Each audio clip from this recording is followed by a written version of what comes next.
O telescópio James Webb refutou o Big Bang. É isso que eu falaria se eu fosse desonesto o suficiente. Olá, pessoas negacionistas! Big Bang é a teoria que explica a evolução do universo. É uma teoria científica provada e suas provas estão nesse vídeo aqui. Espero que você veja ele para que possa entender melhor esse vídeo. Algumas pessoas afirmam erroneamente que o James Webb refutou o Big Bang com suas informações. Eu tô aqui para te explicar como isso surgiu e qual é o erro disso. O telescópio James Webb é considerado o sucessor do telescópio Hubble. E além de ter uma tecnologia maior, ele capta no infravermelho. Isso permite que ele enxergue muito mais distante e com muito mais detalhes do que os telescópios anteriores. O que eu quero que você entenda é o objetivo do James Webb. Ele não foi enviado para o espaço com o objetivo de tirar foto bonitinha. Ele foi lançado para observar e compreender como as primeiras galáxias se desenvolveram. E quando surgiu a primeira foto do James Webb, nos deparamos com as danadas chamadas pequenos pontos vermelhos, que são as galáxias que até então são as mais antigas que a gente observou. Era previsto que as galáxias nessa época deveriam ser menos desenvolvidas. Porém, na primeira olhada, pensavam-se que elas eram supermassivas, o que para o período que elas se encontravam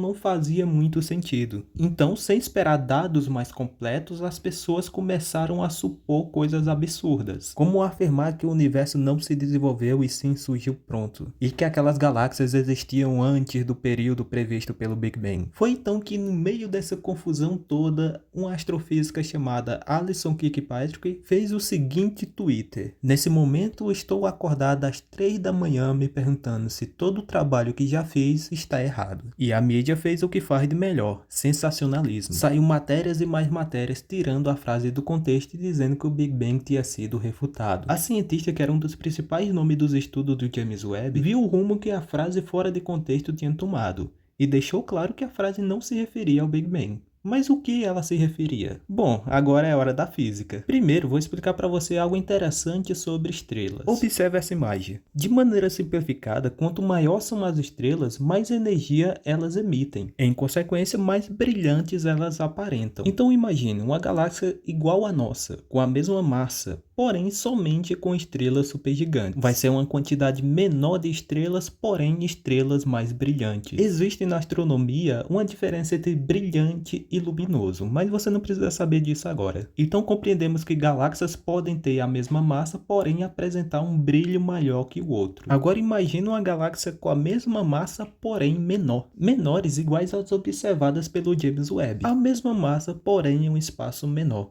E você é bom de física. Quanto menor o espaço, maior a densidade. E como medimos a massa de uma galáxia? Uma das maneiras mais eficientes é através de sua rotação, mas isso só funciona em galáxias espirais. E os pequenos pontos vermelhos não são bem formados a ponto de serem espirais ou elípticas. Então, nesse caso, é possível fazer uma relação entre massa e luminosidade, calculando a luz e a massa das estrelas predominantes da galáxia. Podemos calcular essa predominância através de um negócio chamado função de massa inicial, ou IMF para os mais chegados. Sendo assim, a gente consegue definir a proporção entre estrelas supergigantes e estrelas menores. À medida do possível, esse método funciona muito bem em galáxias próximas, pois conseguimos diferenciar as partes das galáxias, como o núcleo galáctico, o disco e o halo. Vamos observar como exemplo a galáxia Sombreiro. Veja como é fácil essa diferenciação. É importante isso porque em diferentes locais da galáxia você vai ter uma distribuição de estrelas diferentes. Agora imagine fazer isso nos pontinhos vermelhos. Isso já gera uma margem de erro muito grande. Além disso, a massa visível só corresponde a 10 ou 20% da massa total de uma galáxia. O restante é matéria escura. E como é que a gente vai detectar matéria escura sem saber os efeitos gravitacionais dessas galáxias? Juntando essas e outras variáveis, você acaba obtendo o resultado de uma galáxia mais antiga que o próprio universo, justamente devido a um cálculo mal feito por falta de dados. Tá, mas isso não é suficiente. Apenas a concentração de estrelas supergigantes não explica como aquelas galáxias parecem tão luminosas. A gente não tinha resposta até recentemente, e era algo já imaginado por muitos cientistas. O principal fator para a luminosidade anormal era, na verdade, buracos negros muito massivos no centro dessas galáxias. A dificuldade e as variáveis para chegar nessa descoberta demonstram o que a Alison Kirkpatrick quis dizer com me perguntando se todo o trabalho que já fiz está errado. A Alison trabalha com modelos de evolução galácticos, e era disso que ela estava se referindo. E o que James Webb está demonstrando é que os nossos modelos são bem ruins. Vamos a mais um gráfico. Ele demonstra 5 modelos de evolução galácticos. Na horizontal temos o redshift.